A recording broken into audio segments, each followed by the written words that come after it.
So today we're going to be looking at the interview that took place recently with Sui Ishida. I'm also talking about Tokyo Ghoul and the surrounding ideas that he implemented into the story and how he felt about those ideas, how he came to those conclusions and how he wanted to approach the story and the characters and everything in between. So it's rather interesting. It's not all too long. I will be reading it here. So sit back, relax, and let's dive a little bit deeper into Sui Ishida's mind. Quick note as well, this is a conversation between someone asking questions as well as Sui Ishida responding, so I'll try and label them appropriately. The birth of ghouls. Where did you come up with the idea of ghouls, a species that could only survive by eating humans? I usually like romances and comedies, but I decided to take a different approach and consider drawing villains who were part of a minority. It'd be too simple to have them just be cold-blooded killers, so I thought it would be interesting if there was a species of them that lived among humans. I set the story in Tokyo because I knew that even if strange incidents took place, people would be indifferent to it. Fear of mass society, in other words. In the beginning, the protagonist Kaneki turns into a being that is neither ghoul nor human. I made Kaneki into a half ghoul because I thought he'd be able to empathize with both humans and ghouls. From that point on, I vaguely thought about how both races could coexist. It was really difficult finding a solution though,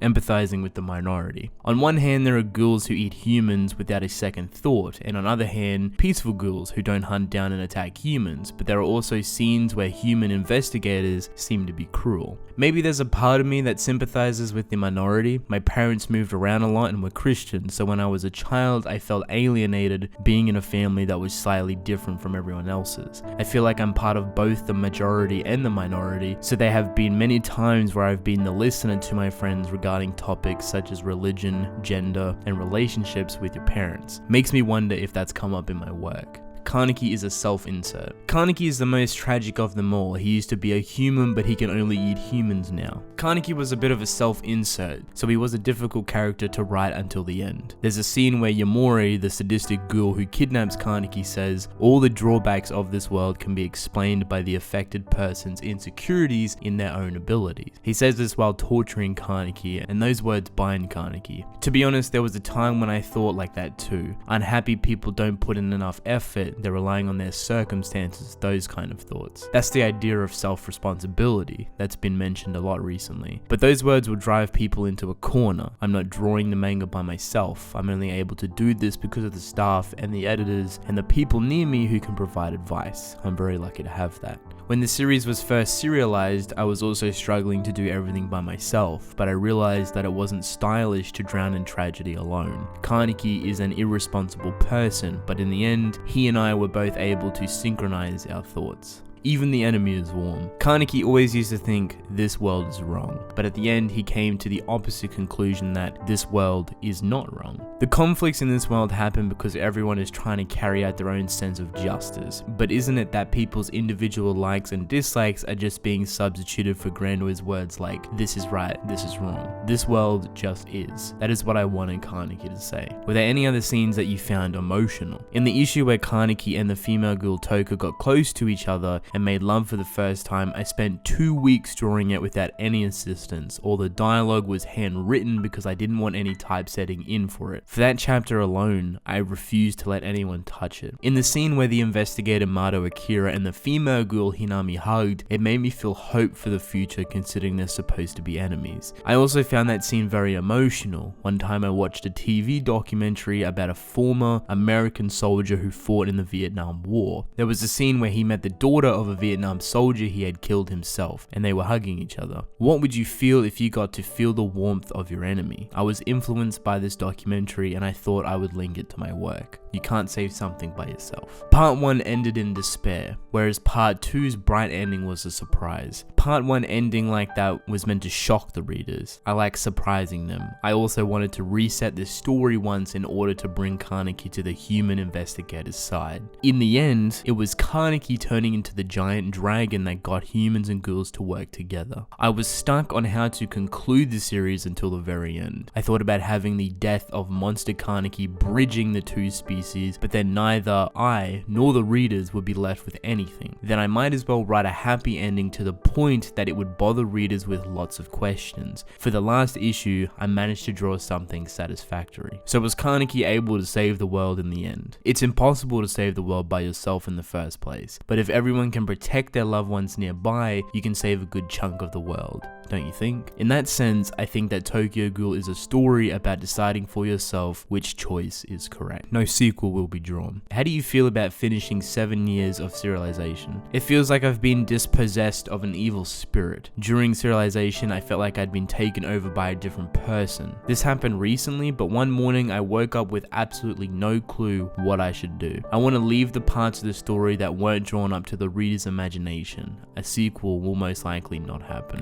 And that's basically it. As you can tell, the interview is not entirely long. Supposedly there was meant to be more, but I guess there isn't. Considering Sui Ishida doesn't really do contact-to-contact interviews. More so, I think every single interview he's done has been over Skype or, something like that. So I think this gives people a pretty good idea on Tokyo Ghoul and how, I guess, Ishida felt about a lot of different parts. I was very much fond of how he felt about chapter 125, as that's kind of like the biggest standout chapter for the entirety of the series, something that's very unique. And just the fact that he took all of the assistance on it, he done all the translating himself. Like, that chapter 125 is start to finish purely Ishida himself, and you can very much tell just like with how he used the artwork and how he went about that whole chapter, just it was completely and entirely him. I guess him clarifying that really just puts in perspective how he felt about that chapter and how emotional he wanted it to be, how real he wanted it to be. I think the other thing that piqued my interest as well, the story supposedly ending with Dragon Kaneki, as that was kind of his original interpretation. I've specifically talked about the idea of the destruction of Dragon Kaneki being the bridge that would connect both worlds together. I think a lot of people talked about that, and that was kind of the original ending that Ishida was going to do, but he felt like that wouldn't be enough for readers to conclude the story on. He felt like you wouldn't be left with anything. In some ways, I feel like he felt obligated to give readers something. He felt like he had to leave something for the readers, hence why he left a very open-answered ending that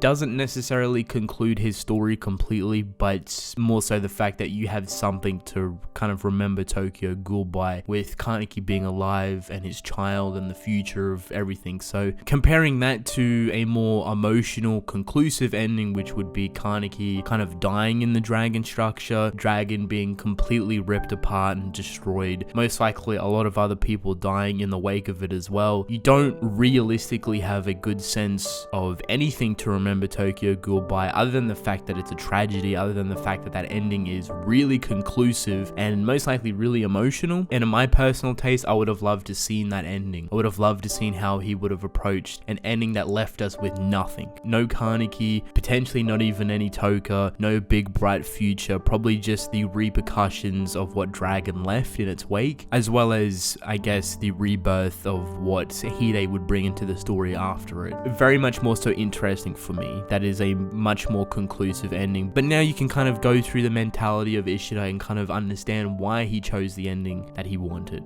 Why he chose his happy ending. Because I've seen a lot of people saying, maybe this is something he originally wanted, but because of this interview, you can actually kind of tell that this is something that he wanted to give to himself as well as his audience. He wanted to give everyone something, to end the story with. And that is in the form of, I guess, Kaneki living and Kaneki's child. Whether you like it or not is completely up to you. But now you know where Ishida stands with it, and that wasn't his original intention whatsoever. You can very much see where the story starts to diverge, from going with something that leaves us with absolutely nothing, nothing in the essence of anything happy or positive or just bright in any sort of nature, just mostly death and destruction and conclusive, compared to where he went with the story, which is very happy and an open ending and filled with a bunch of questions that kind of leave it up to the imagination of readers, if you will. But you can very much see the two different sides he wanted to take. One was extremely dark and destructive. The other was the ending he chose, which is a more happy, open-ended, not really conclusive in nature. So I think this will be the last time we hear of Sui Ishida for a little bit, unless he kind of chooses to do more interviews. But he seems pretty set on kind of just taking taking a break. Of course, he obviously deserves it. He's been working very hard for years, so I think it's going to be a little bit of time before we hear from Sui Ishida anytime soon. Whether he comes back with a new story or another interview, I don't know.